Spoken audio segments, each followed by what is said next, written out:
You young folks have it so easy. I worked up until the day before I gave birth. Ignoring my plea to rest with just a week left before my due date, mother-in-law, who happens to be Sam's mom, dragged me out into the snowy cold and told me, "Go shovel the snow." Ever since I got married, I've been troubled by this overbearing woman who thinks she knows best. Never in my wildest dreams did I think this would lead to a major incident that involved our neighbors and made local news. My name is Kristen, and I'm 30. I've been married to Sam, a college classmate, for 3 years. He'd promised his parents he'd return to our hometown after graduation, and after doing so, began working at his family's generations-old donut shop. Meanwhile, I'd started working a regular job. Our long-distance relationship led to both of us wishing we could be together every day, so we decided to tie the knot. I moved to Sam's hometown, excited for a new beginning, but that excitement was crushed pretty quickly. "I'm not like other mother-in-laws. I'm strict. Be prepared to learn all about housework," she warned. I felt like I'd been greeted by a drill sergeant. While Sam and his father are generally quiet people, his mother has a piercing voice that echoes loudly. As someone who suffers from migraines, her voice was torturous to my head. She'd wanted Sam to marry someone from a similar business background. However, Sam firmly told her, "If you don't accept my marriage to Kristen, I won't continue the family business." Reluctantly, she agreed. Sam's dad, on the other hand, was kind to me from the start, saying, "She's the one our son chose." Their main house was near the donut shop, an old building built by Sam's late grandparents. Though old, it was renovated a few years ago. Sam and I lived in a guest house on the property. Sam had early mornings, heading to the shop for prep work. After waving him off, I'd rush to the main house. Waiting for me there, she'd often scold, "Come on, at this rate you won't get breakfast ready in time," slapping her hands together as if to emphasize the point. If I could, I'd tell her to stop clapping and yelling. But considering our roles, I held back. I knew that speaking out would only fuel her rage even more. I tried to brush off mother-in-law's nagging, doing my best to keep calm. Mother-in-law, could you maybe help me out a bit? Preparing meals for 15 people all by myself is a bit much. It's an age-old tradition since my husband's great-grandfather's time to have breakfast with the craftsmen. But mother-in-law wanted me to handle all of the food preparation on my own. And to make matters worse, she would stand behind me, constantly complaining about how I did things. "You're so slow. Your mother must have really spoiled you, Kristen." On top of that, there was this strange rule that I had to prepare at least 5 dishes. I was always pressed for time. Is this what you meant by household training? If this is going to be an everyday thing, I don't know if I can handle it. About an hour before the store opened, people started pouring in. "Oh, everything looks so delicious today. It must have been tough preparing all this so early in the morning," Sam and the craftsman commented with sympathy. Their kindness was heartwarming, but then there were frustrating moments. "It's no big deal. Kristen is so laid back that I ended up doing most of the cooking again today." The way mother-in-law said it, as if she was the one who did everything, really got on my nerves. That night, when I was alone with Sam, I told him, "Your mom is so tough on me. She yelled at me again today. Is this what our future looks like?" Seeing me so disheartened, he replied, "I'm really sorry about my mom. She seems energetic at the store, but she's actually a very shy and quiet person. She's just been trying too hard since you came." I found it hard to believe since I had only seen this side of mother-in-law. Still, knowing Sam was on my side gave me strength. The thought of getting a divorce because of mother-in-law's mistreatment never crossed my mind. Plus, it wasn't all bad. Thanks to mother-in-law's guidance, my cooking skills improved significantly. The elderly couple next door always greeted me with warm smiles. The butcher was super friendly, and the florist loved to chat so much that when she started, it'd be hard to leave for at least an hour. Even mother-in-law had her moments. It was a community filled with kind people. Although mother-in-law can be quite harsh at times, I thought. And then there was this one day. Wow, look at all the snow! I've never seen so much snow in my life! I was incredibly excited by the winter wonderland spread out before me. You see, I was born in the southern part of Texas, where it hardly ever snows.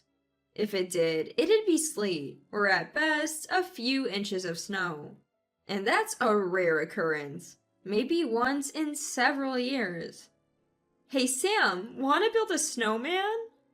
Watching me gleefully play in the snow like a child, Sam looked on with an affectionate smile. From the main house, mother-in-law must have been observing because she commented, "At your age, it's quite embarrassing to get so excited over a bit of snow. Don't you worry about the neighbors hearing you carry on like that? It's so undignified." After her snide remark, she retreated back to her house. Standing next to Sam, who had a look of disbelief towards my mother-in-law's comments, I blurted out, "Hey, Sam, please don't expect me to take care of mother-in-law in her old age, okay?" It was a comment I hadn't meant to voice out loud. Time flew by, and 3 years into our marriage, there was a big change in our lives. I was pregnant. Having undergone several hospital treatments to conceive, the news brought immense joy to our hearts. Come to think of it, the one thing my mother-in-law hadn't complained about was the topic of children. When I broke the news, she exclaimed, "Oh my! Really? That's wonderful! Kristen, make sure you don't catch a cold, okay?" Her unusually bright smile caught me off guard. However, it was short-lived, as she quickly reverted to her typical demeanor and added, "Well, I still expect you to keep up with the housework." I was constantly baffled by her ever-changing emotions. I phoned my parents to share the news. Amidst their congratulations, my mother hesitated. "Kristen, I'm sorry, but giving birth at our place might be difficult." To which I replied, "It's okay." I understood her concerns. My paternal grandfather lived with them, and they were already stretched thin looking after him. It wouldn't be practical for me to return there, baby in tow. My morning sickness wasn't too severe, but due to anemia, even preparing breakfast became a struggle. Noticing this, my mother-in-law sighed. "All right, move aside." She pushed me into a chair, grumbling, but took over breakfast preparations.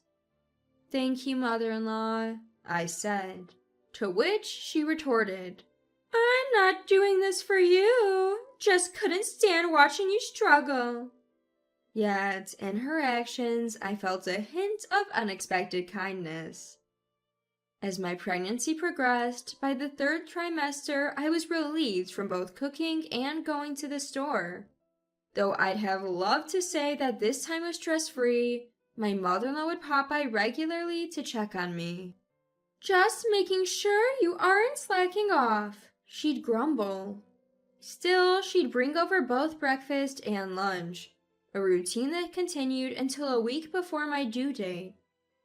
"You know, mother-in-law is genuinely kind-hearted," I mused, hoping to bridge the gap between us. She stopped in her tracks, muttered something under her breath that I couldn't catch, and suddenly proposed, "Kristen, let's go shopping now." She was insistent that a little exercise would be good for me and practically dragged me outside. Even when I expressed, "I want to rest at home," she snapped, "You're so noisy. I worked until the day before I gave birth, you know. Young people these days are so spoiled." She forcefully took the keys from me, locked the door, and commanded, "Wait here, I'm bringing the car." All I want is a break. But then mother-in-law did something unbelievable. As she got into her car, she rolled down the window and declared, "Shovel the snow and do some work. You're not getting back in until you're done."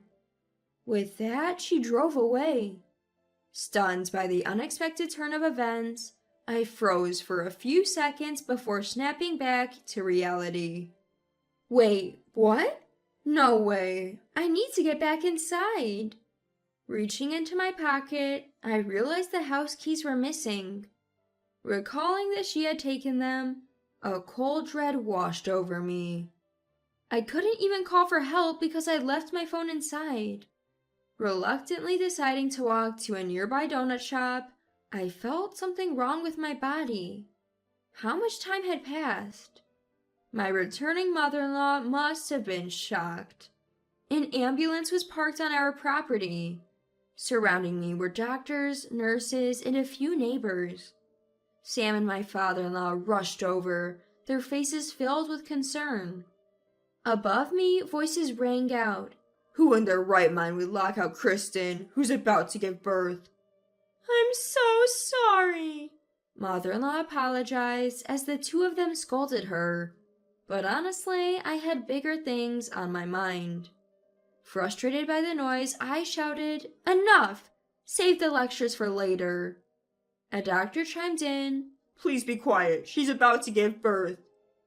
I had just started walking to the shop when I felt warmth between my legs, realizing immediately that my water had broken. Panicking, I cried out, and an elderly couple from next door came to my aid. A major event was happening nearby, and the ambulance got stuck in traffic.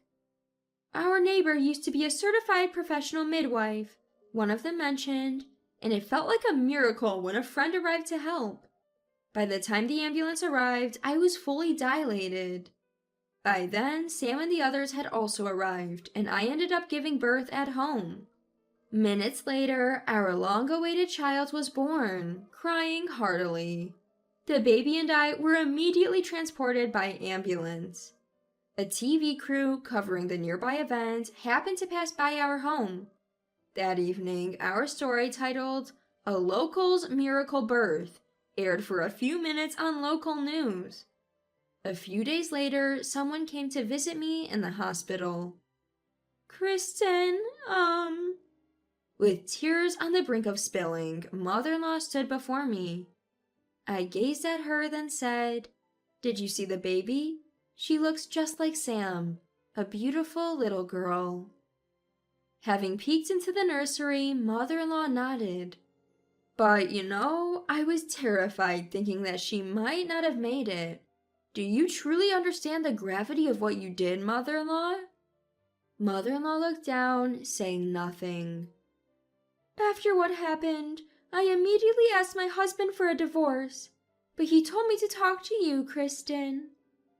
"Yes, I requested that both of you speak to me. I have a lot to say to you, mother-in-law." Throughout our calm conversation, mother-in-law's gaze remained lowered.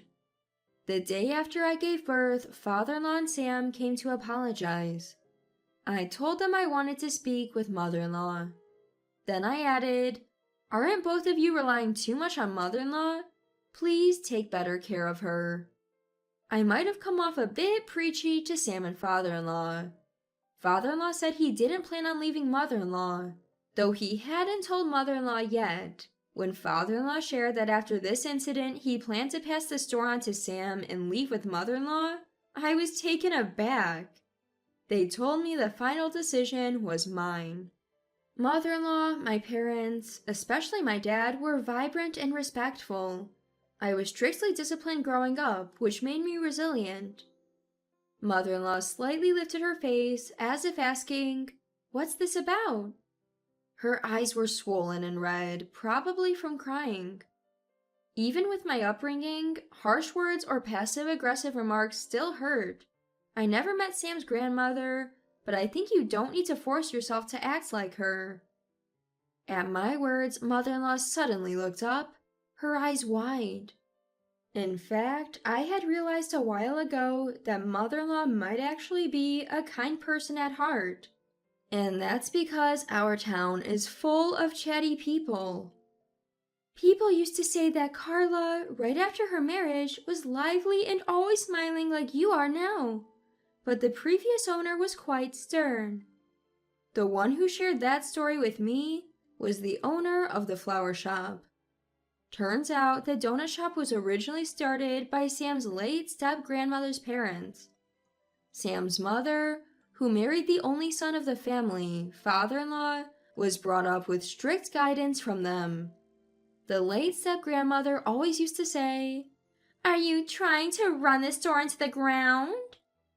Apparently, Sam's mother struggled for a long time to have a child, and Sam was the child she finally had.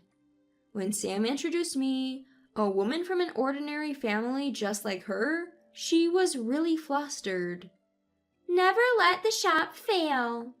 Those words haunted her even after her stepmother passed away. "I was strict with you because I didn't want you to run away, thinking you've had enough of me," she told me.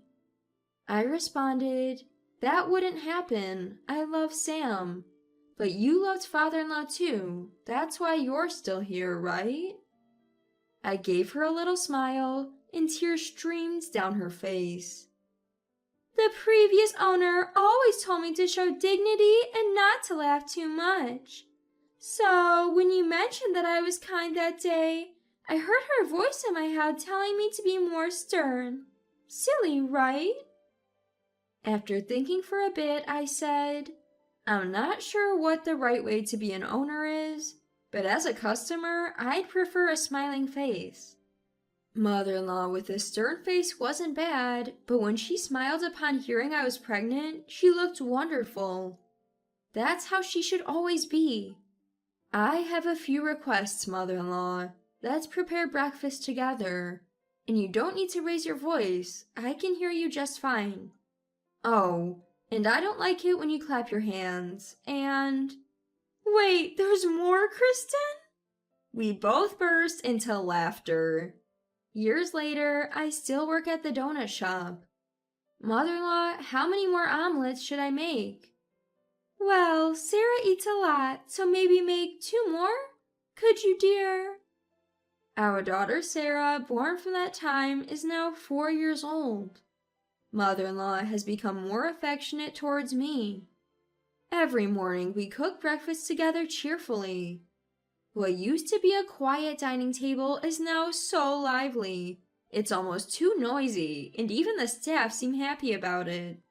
That day, the reason mother-in-law was late was because she got caught up chatting with the flower shop owner and then got stuck in traffic on her way home. Rumors spread for a while that mother-in-law had kicked me out, but I quickly set things straight. That's not what happened. I just forgot I gave mother-in-law a key. Word spread fast from the florist owner, and any bad talk about mother-in-law disappeared. My father-in-law began spending more time with mother-in-law. He left the store in Sam and the craftsman's hands, and the two of them started going out together more often. People in town began to say, "Carla seems brighter lately, like she's shaken off a bad spirit." New customers flocked in, and business was booming. Every winter, the town is blanketed in snow. "It's piled up again this year. Sarah, are you up for our annual competition?" I say with a grin, and my daughter Sarah responds with determination, "I won't lose." "Oh boy," Sam mutters as he steps outside. Our yearly snowman building contest begins.